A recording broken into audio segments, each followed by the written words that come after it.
Let's give it a second. Welcome the THP universe aboard. Ladies and gentlemen, boys and girls, children of all ages, we are live. We're going to get locked in and talk about all things related to the Grandaddy with Callaway Golf, the grandest experience of them all for amateur golfers. Joining me today to discuss everything there is about the Grandaddy and this great event. I'll start with the 2023 captain.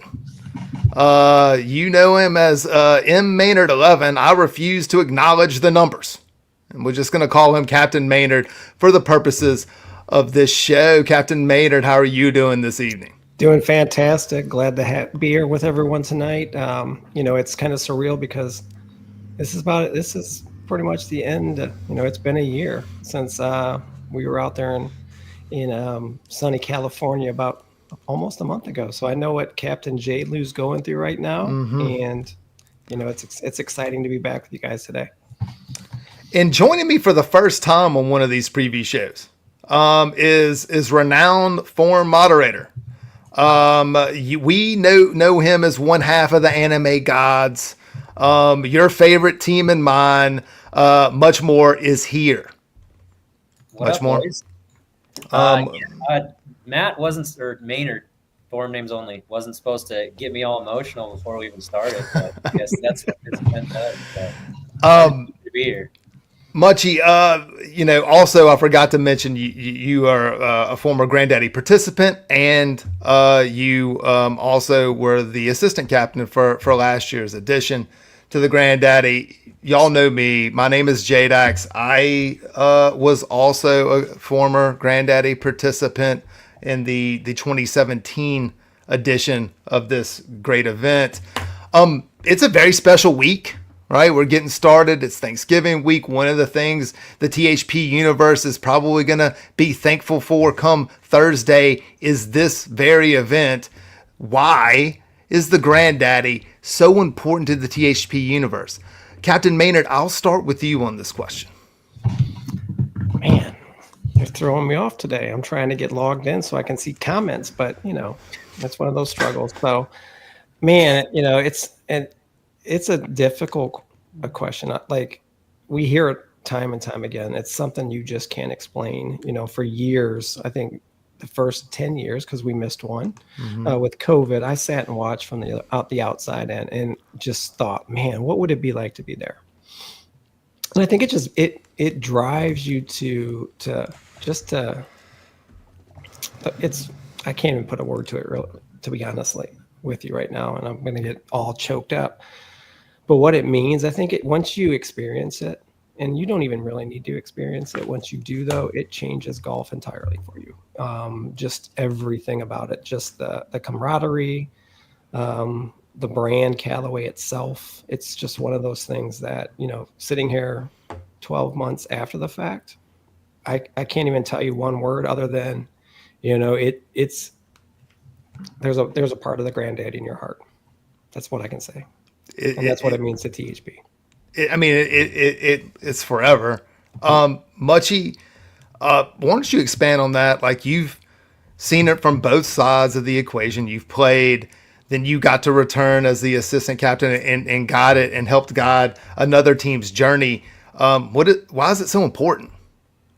I mean, why isn't it important? Like Maynard said, it's 10 years going on 11. It's kind of a testament to what it means, not only for us who've gone and followed along, but also to Callaway, what it means to Callaway that this thing's still going. Speaking a little personally, you don't really even grasp what you've got to do until you get back and get to kind of reflect on it. So it's the mountaintop. And add on to that the support that everybody shows while we're there, blowing that thread up. It's one of the best falls of the year. I follow all of the experiences very closely, right? Sort of my job to set the lines, to engage the forum, to help drive action to the sports book. And yeah, a lot of our experiences are special. And with apologies to another one that I often talk fondly about, this is the grandest of them all. It's hard to describe if you've never done it, but it's such a surreal experience, and it happens so quickly, and you have this long lead up, and then all of a sudden it's over. And post granddaddy depression is a very real thing. Okay, that's the first thing, and it could last for a very long time. I think I have a little bit of it, even 7 years removed from my experience. But it's just a special thing to have watched a lot of THPers have their golfing life sort of changed by this experience, and getting to meet these people, and getting like I met Roger Cleveland, like he fit me for a wedge, right? Like that's never gonna happen again in my life. And then there's also that responsibility to ensure that as we enter the second decade of the Grandaddy, that you do a good enough job with your responsibility to make sure that the Grandaddy endures and it goes forward. And so there's a post-event responsibility related to reviewing all of the elite gear that you're going to see there, that you're going to get fitted to.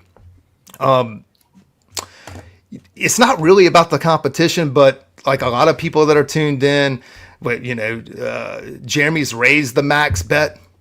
Okay, we're going to break down the competition, even though the Grandaddy is an experience that sort of transcends it. And before we get locked in on the rest of this, I've seen some comments already about the shirt, the Death Taxes and Finley shirt. Yes, right now, this is the only one out there that I'm wearing today. But if you like this shirt an awful lot, these will be available after this show on the THP store. So in a very limited run. So get there before they sell out. I've mentioned that they've been dominant throughout the years. I'm not going to break down all of the years, but I'll give it to you like this. I don't have the one that put the 1-9-1 here on the show today, but we only won once, and we've only been within 1 point or tied at the end of day one on 3 separate occasions.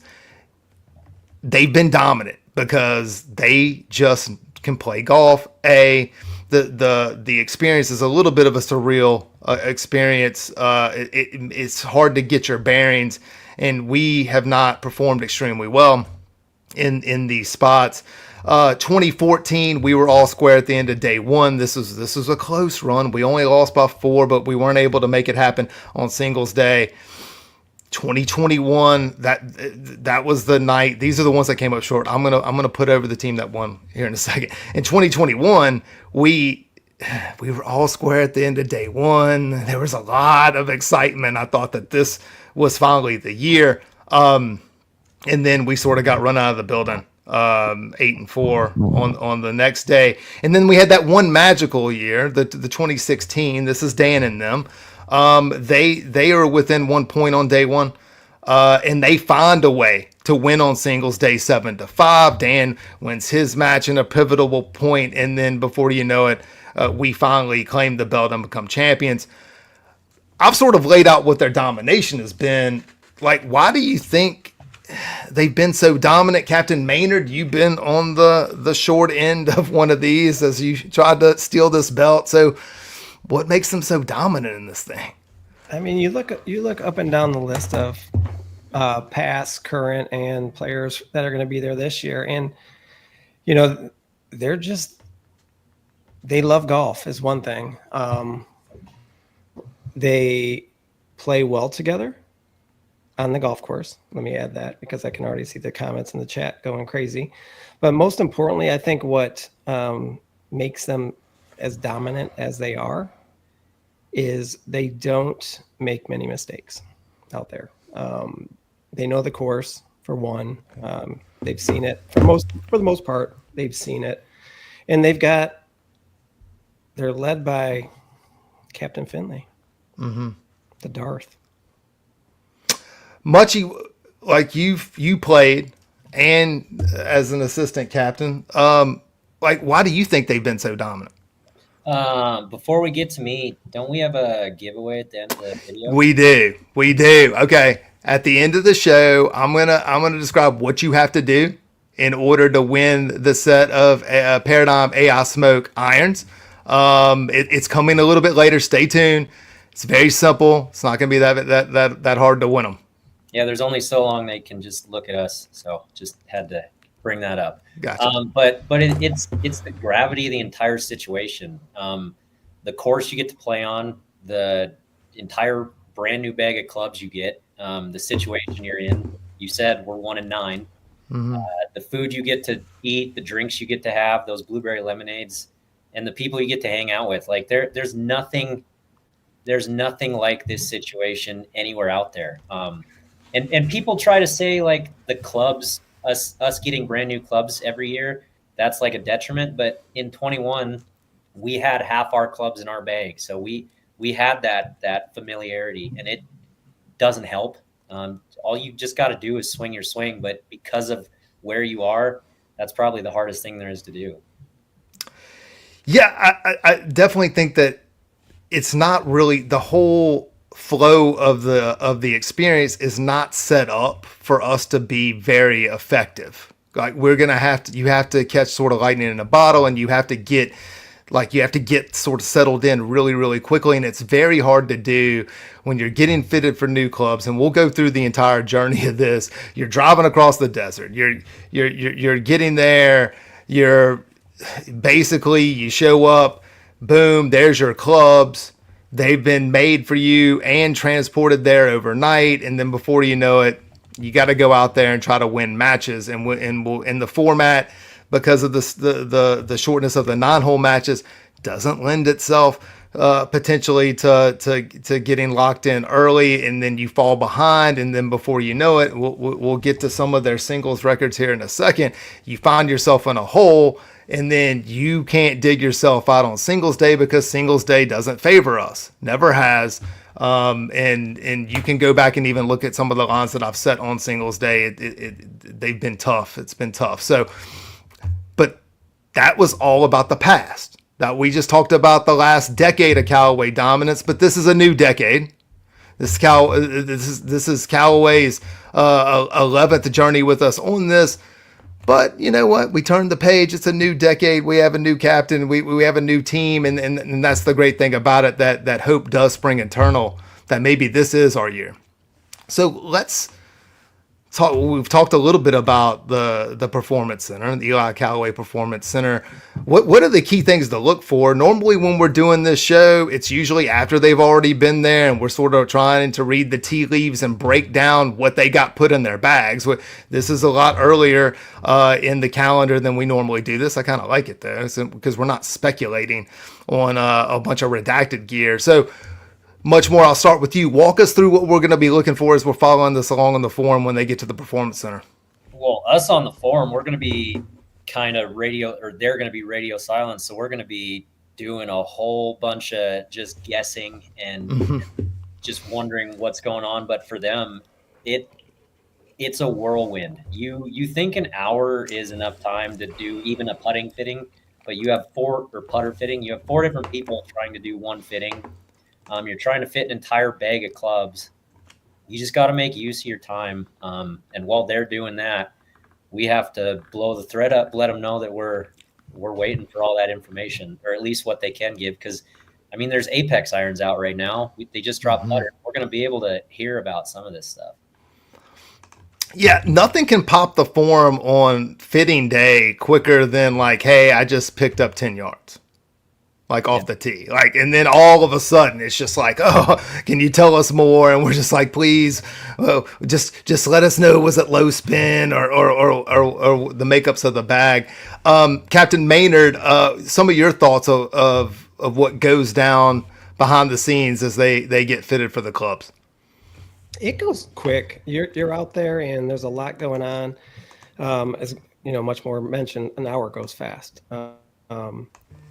As you're kind of dabbling through all the new stuff, because typically there's going to be new stuff. We know there's lines out there of the Apex.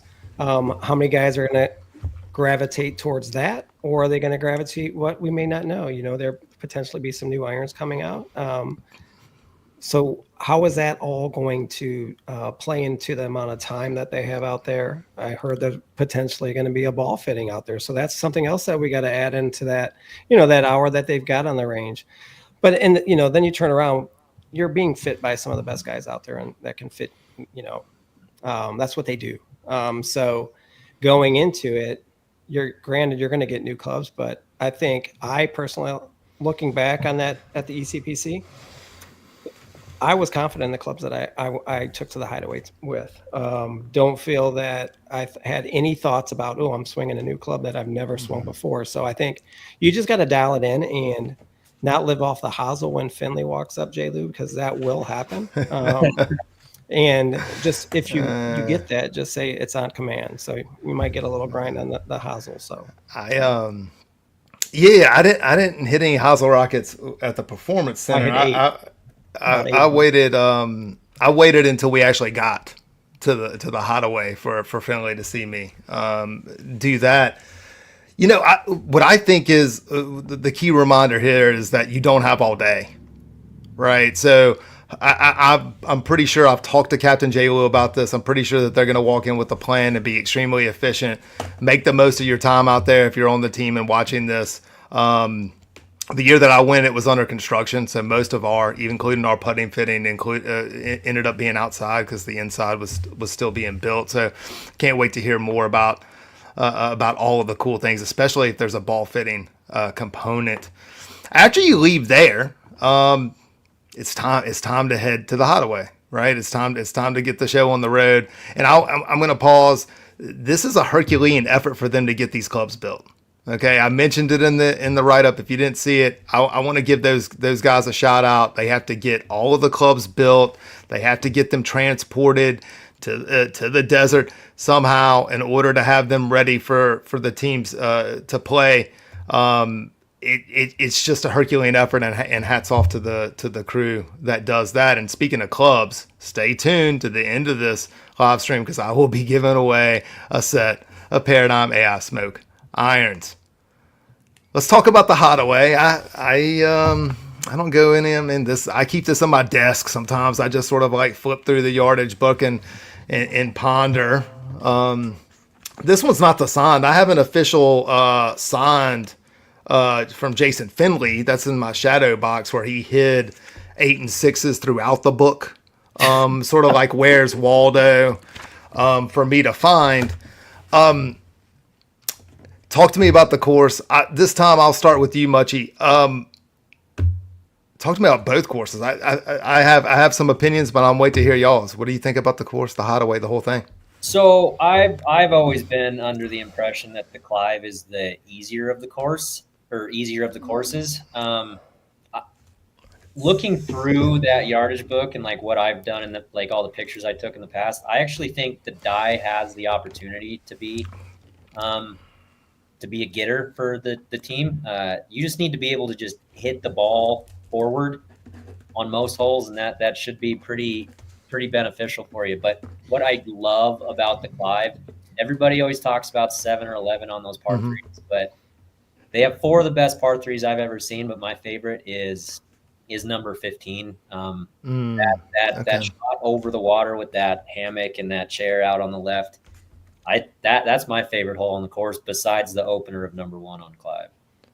Man, it's hard to doubt 7 on the Clive. It really is. I'm just saying, my personal favorite is 15.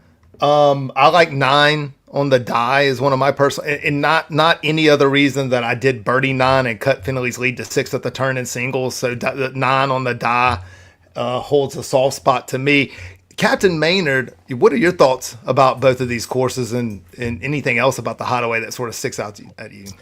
I'm in agreement. The dive is for probably more difficult than the Clive. Obviously, the Clive is you get out there and you're in awe. You're kind of starstruck by the surroundings. You got everywhere you turn, you've got flowers. You can smell different flowers. You got the mountains. You got running water. So I mean, right then and there, if you start off in that course and one of the formats, whether it be Shamble or Best Ball, you're just kind of awestruck. And one, you got to make sure you get to the right hole to start things off there. But my favorite hole on the Clive is probably number 6, even though Jeff Spicoli and I didn't play it as well as we like, but we still won that one. We actually walked off that hole with a win, and I don't know how, but we saw a lot of that hole. But that's one of those ones that's risk reward from the die.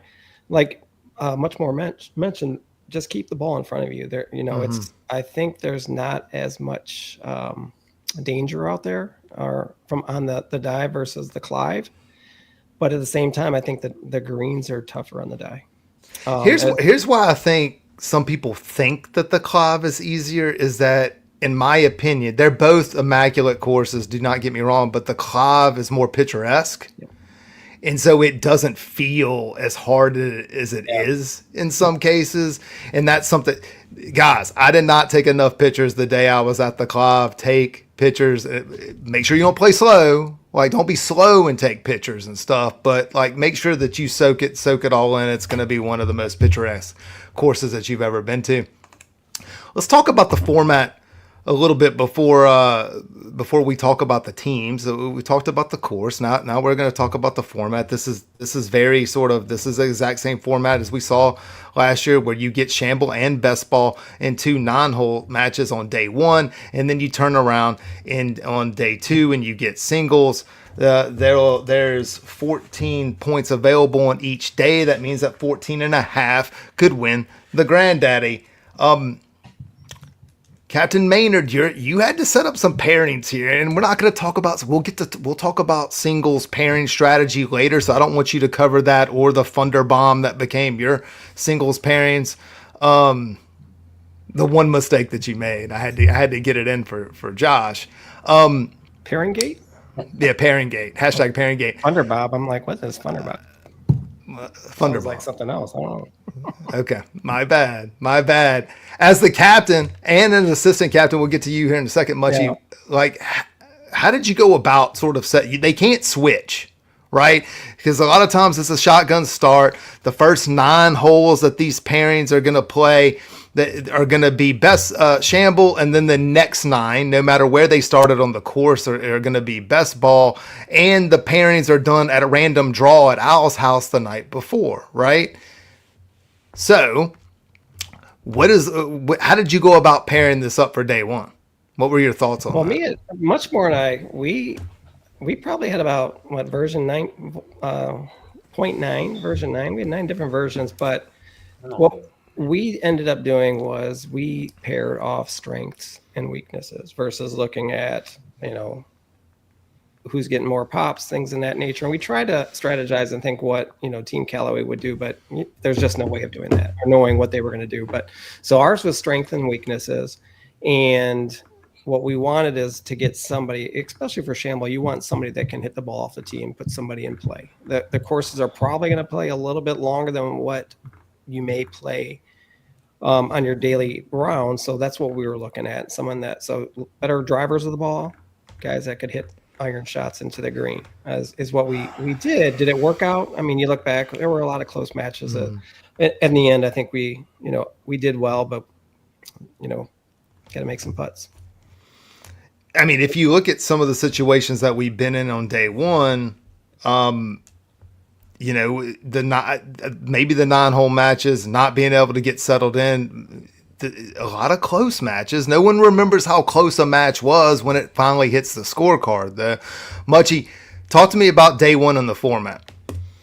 So you mentioned that last year we did the first 9 holes, no matter where you started, was Shamble. The next 9 was Best Ball. I actually thought that kind of hurt because in 21 we did front 9, no matter where you started, was right. Back 9 was Best Ball. And regardless of what course they start on, the 17 and 18 on both the die and the Clive, if you're able to play those as a Shamble, I think you're at a huge benefit compared to having to play those as a Best Ball or play those 2 holes as Best Ball. So I hope they get to. I don't know how I hope they get to play it because we lost both years, so it doesn't really matter.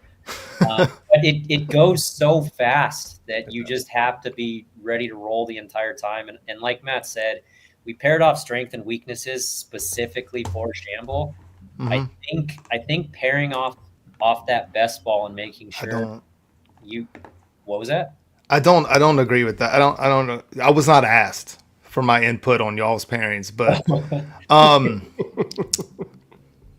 however, if I would have been asked, I think that you have to take the sort of what I refer to as the harder format, which would be best ball, or if they included alternate shot. And since you cannot switch the pairings, you have to give yourself a best chance in the harder of those two formats and work it back rather than attempting to set it up for shamble. Hopefully Captain J-Lou's, well, I know Captain J-Lou's listening because he actually asked me what I thought about his pairing configuration, and I'm not going to give any trade secrets away.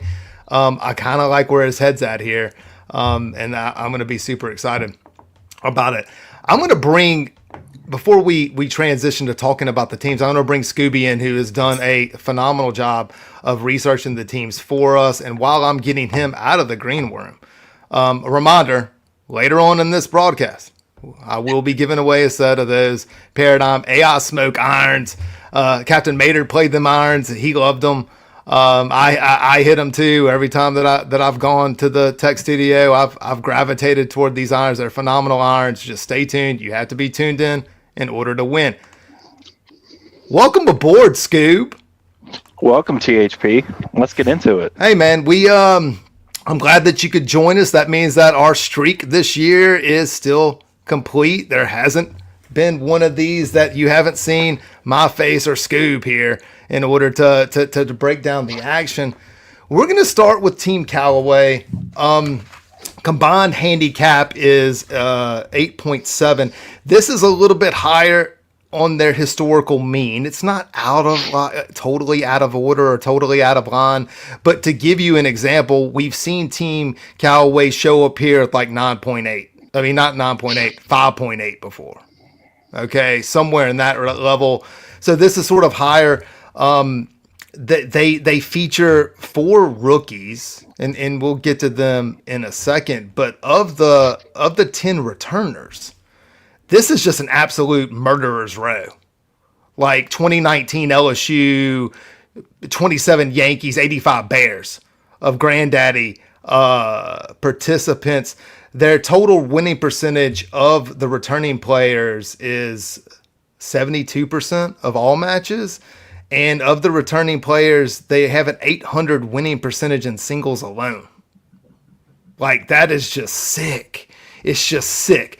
They're led by the dream crusher named Finley, and we all know that what he can do. His career record, 21-9-4. He's 7-2 in singles play, and you're like, well, wait a minute, that only adds up to 9. This is the 11th one. There was one year that he had food poisoning, and whoever had to play him got to dodge a bullet.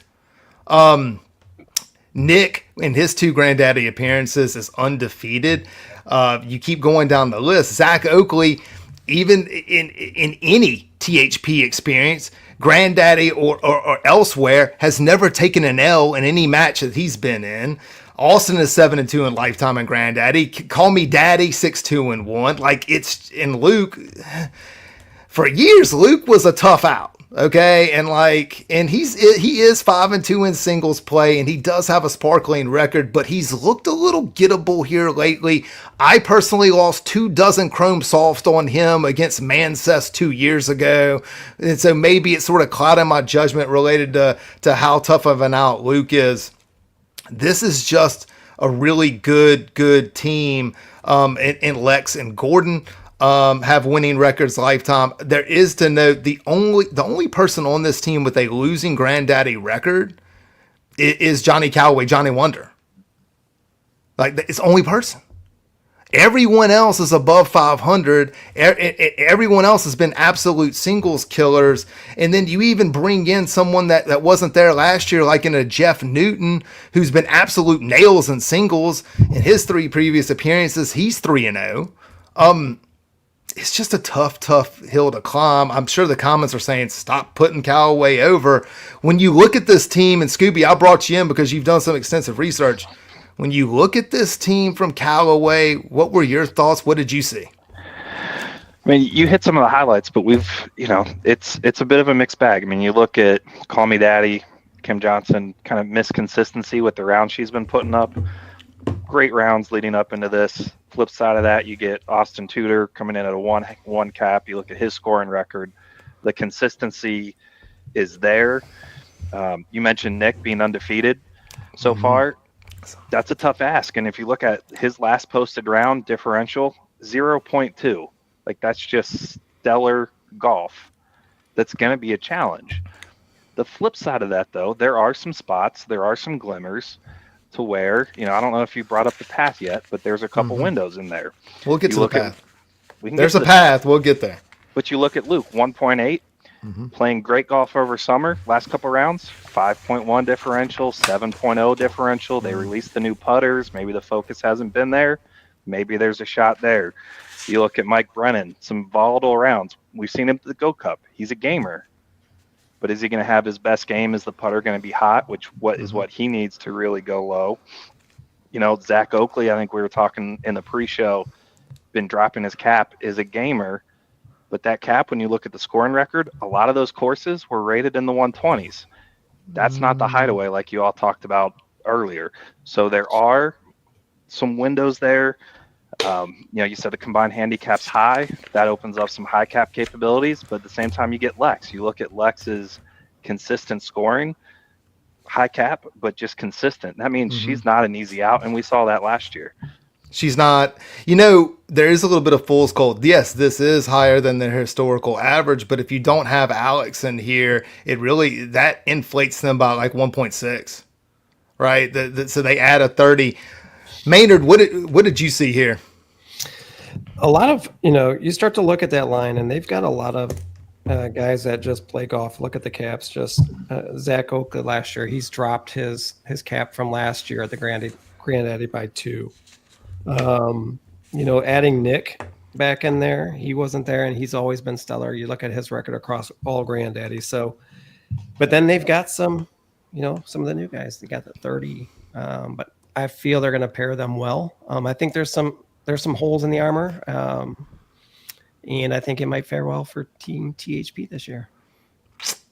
Muchie, I think that the Murderers Row, the 10 returners are solid. We don't know it's hard to project out rookies. What are your thoughts when you take a look at this team, Callaway? The first thing I thought of when you put out what their handicap adjustments have been, regardless of where they played or anything, only 3 of their players have a higher cap, and Call Me Daddy's one of them. We had a presentation on the range last year for a PB she shot. So if somebody's getting less from her, that's even scary. We're talking. It's she's coming in at 2.3, and it's only up. You're talking just a stroke, a little over a stroke there. That's a stroke that might matter in 9 holes. It could. I get your point. Of the rookies, I know Mike Brennan. He played lights out at the Goat Cup. So the solid 8.2 there. The one that I'm going to be looking at is Jeff Newton, who missed last year's. But since 2021, he played in 2021 as an 11. He played in 2022 as a 9.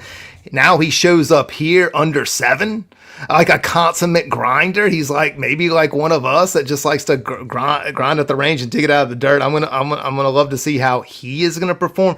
This is a very good team. They're a favorite for a reason. But let's move on to talking about who I think is a very live dog. Like an extremely live underdog here with Team THP. They come in at 9.8. This is on the lower end of our historical average. All right. This is the second lowest combined cap we've ever shown up with. Muchie, you were on the team that was the lowest, that came in at a 9.2. They come in with 5 guys that are 6 or better. Which is the second most that we've ever shown up with. They have 7 single-digit handicaps in this group. That ties the 2021 team for the most single digits that we've ever arrived at the Hideaway with. There's a lot of reasons that you can like this team an awful lot.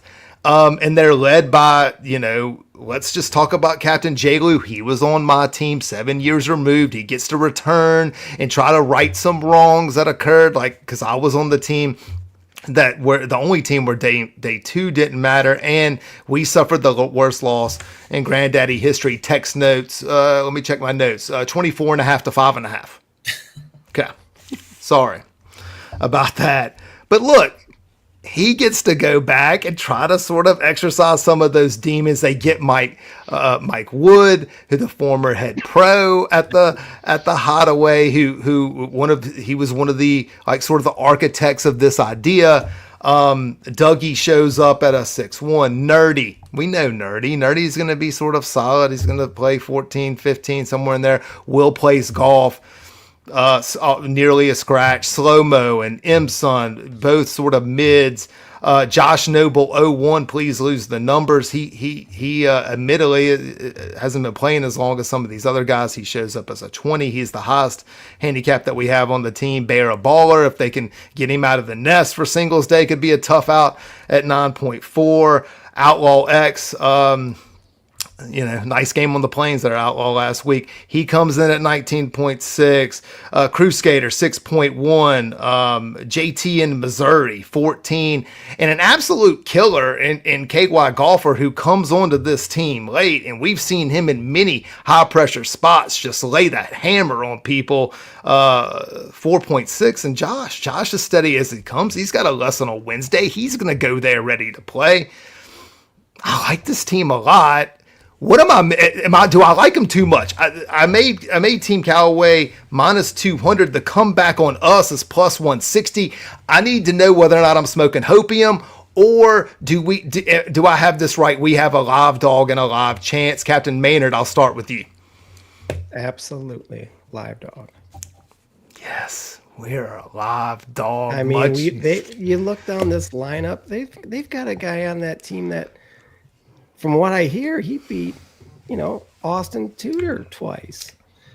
You look at Jay Lou. He's going to redemption my loss last year in singles against Finley, and I've got 20 on that. I've told him about that. So double or nothing, Finley. So I think we've got a lot of folks out there. Like you mentioned, though, we've got some, Baylor Baller. I'm worried about, how's he going to show up? Is he going to look like some of the folks did on singles morning? He could play well with a little hangover or whatnot. But I think, looking down the line, I think this team comes in with a lot of seasoned veterans. Mm-hmm. And we've got some rookies, but those seasoned veterans are going to carry those rookies along. That's only 2 event rookies on this team. Muchie, you spent some time with them. I mean, what are your thoughts? Am I smoking hopium or not? No, if you are, I am too.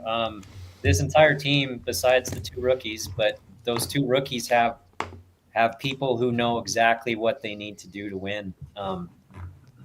You also, I have to correct you. It's Matt Wood.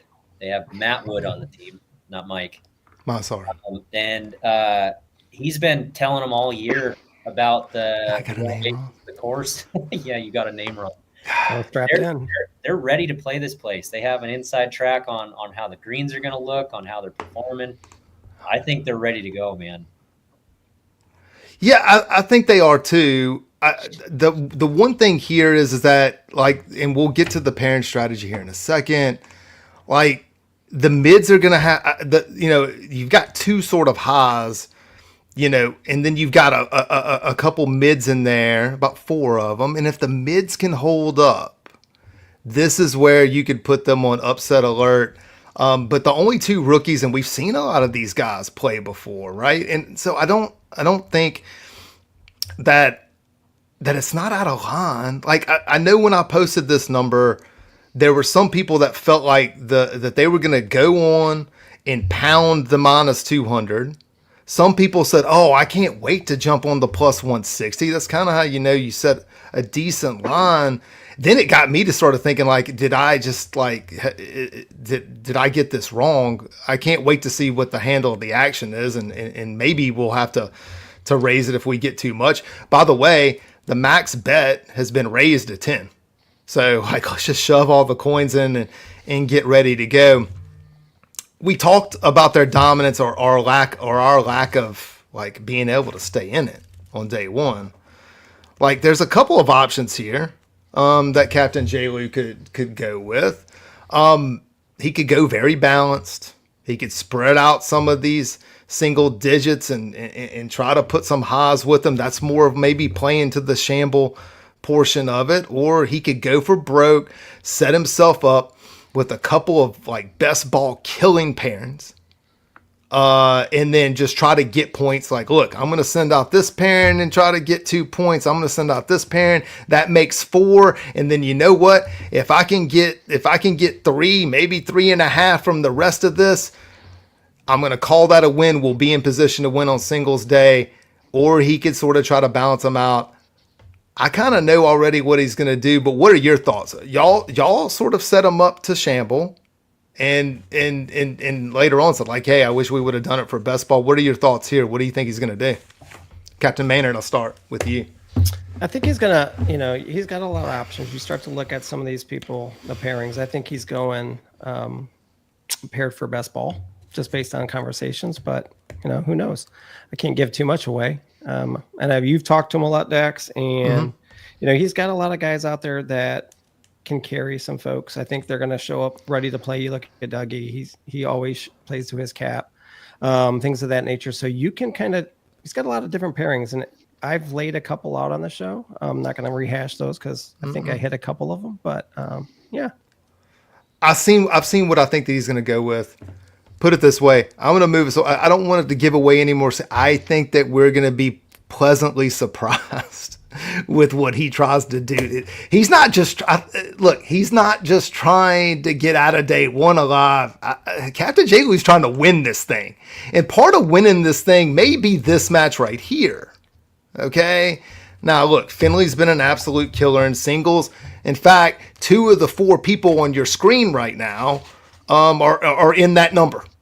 Okay, that sort of showed up at the Hideaway with a fresh set of clubs and a dream, and just sort of walked out. I mean, I was bludgeoned worse than you were, but we were both bludgeoned nevertheless. Okay, we were. This may be a match that we have to have if I think that day one goes the way it goes. And the last time that we saw Finley in singles, he didn't play well at the Goat Cup. I think that may have been my fault bringing the overall cart karma down. Like vibes I mean, matter. Like vibes matter. Vibes could matter here. Thoughts on this match, Muchie? I'll start with you. I mean, he's only getting 2 in this spot. J-Lou.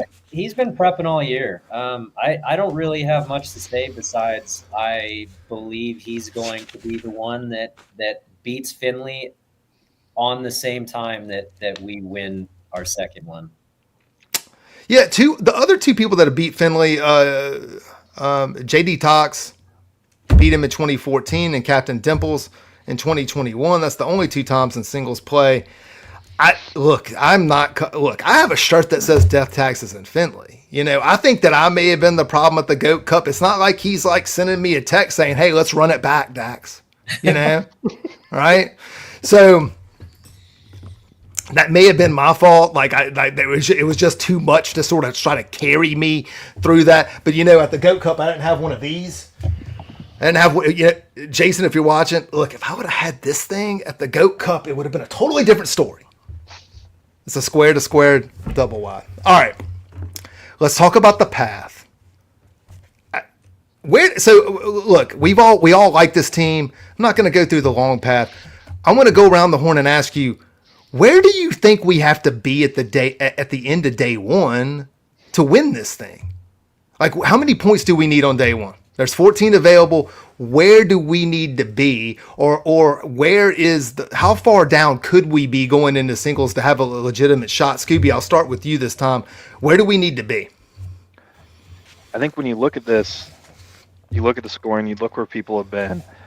I think you got to get to 12 on day one at least. I think that's the bar, and then that gives you a shot to make a run on day 2. Yeah.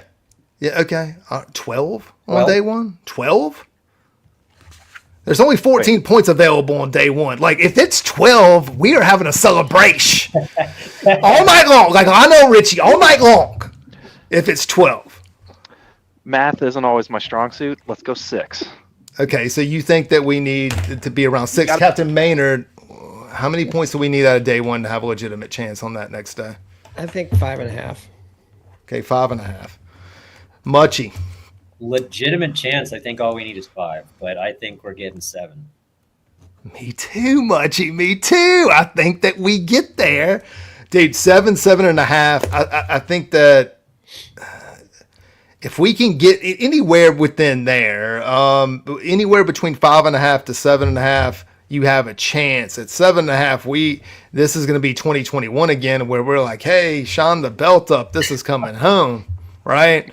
Let me go ahead and give away these irons. There is a path. And I can't wait to break it down. Now, a lot of times when I lay out the path, just remember I already have the matches, so I can point to specific matches I think that could flip our way. I'm not going to have that, so we're going to move on. I'm going to give away these irons. Phenomenal. AI Smoke, Paradigm irons. What I need you to do in the comments right now is to go ahead and list for me what is your favorite Callaway product that you've ever purchased. And just put your name. I'm going to give it until 30 minutes after the show ends. Then I'm going to take all of those comments from this time mark until then. And then I'll put them in the random number generator. I'll announce on the forum in the preview show thread who won those irons. And they're great. So let's get are the comments rolling in? Is anyone watching the comments? Are people starting to put the comments in there? We're also giving away... Maynard, do you want to show that? If they win the irons, they also get... Yeah, a little cup from last year. Okay. Yeti. Hideaway. Key. Great design. Final thoughts and predictions. Scooby, I'll start with you, and we'll go around the horn, and I'll end it. That'll work. I mean, going through the numbers, I think we're a live dog. And I think at the end of the day, as you look at the teams, yeah, it's 9-1, right? You know, they've got 608, what is it? 800 winning percentage, something like that in the matches and singles. Mm-hmm. That doesn't matter. That's not this year's team. And if nothing else, J. Lou has been all over the forum in all the events year round. I think karma comes home. We bring home the belt. Captain Maynard, prediction. Final thoughts. All right. Yeah. So, it's that time. All the prep work that these boys have been putting in over the last 12 months for some of them, less for others, is going to pay off. I see them coming out with a victory. I was kind of torn earlier on what that size of the victory would be, but it's going to be Team THP and decisive Muchie. So I said they're getting 7 on day 1. Mm-hmm. I only said it's that low because the pairings are random. You can't match how you want to match. Mm-hmm. So, yeah, Callaway will stay even with us. But to get to where I'm saying, and I don't care how we've done on singles in the past, we are going to win 16 to 12, and Muchie shows us his hair and everything. We're getting 9 singles. Wow. Okay. Listen, I'll give my pick, but before I give the pick, let me just say, look, regardless of what happens here, we're having a whole lot of fun. Captain J-Lo, you have done a phenomenal job with this team. It's been a great ride so far, and there's only one thing that's left to do. Is to actually win, right? And you're not supposed to win. Like, we walked through all of the different things before this started that, like, hey, the thing it's surreal and it's the greatest experience ever, but it's kind of not set up for us to actually roll in there and win like Dan and them did. I'll tell you a story. So I was at the Goat Cup. I was in the other cottage. Finley and Josh were talking. They were doing some stuff talking about the Chrome Tour ball, and I walked back into our cottage, and Josh said, "Hey, we picked a Grandaddy, Captain," and I just like, oh, and then Finley pipes in, "It ain't you." So, but then Josh said, "You're gonna love who we picked," and I'm like, okay. I found out later on. And I could not have been happier when I found out that J. Lou got the call here. We were on the disaster team. We were on the Titanic, right? Like J. Lou rode with me while I was getting skull drag all over the Hideaway by Jason Finley, 8 and 6, in a date that will live in infamy, right? Now, him getting to go back was almost like me getting to go back. We've talked almost every day about this, either via text or on the phone. You have this team ready, J. Lou, and I have a feeling that if not now, when? So my pick, I'm not going to pick us to win the majority of the points on singles day, but I think that we do just enough. I think that we get 7.5 on day 1. I think we get to 14.5 on day 2. 14.5 to 13.5 is my pick. That's it. Like, I mean, look, and I'll keep picking us every year. Reminder, put your favorite Callaway iron in the comments. And you can get this shirt if you really want it. Death, taxes, and Finley. There's 3 things that are sure in life on the THP store at the end of this broadcast. I'm so proud of you, Captain J. Lou. Now go get them. For Captain Maynard, for Scooby, for Muchie, this is JDax, and we are out. Thanks for joining, everyone.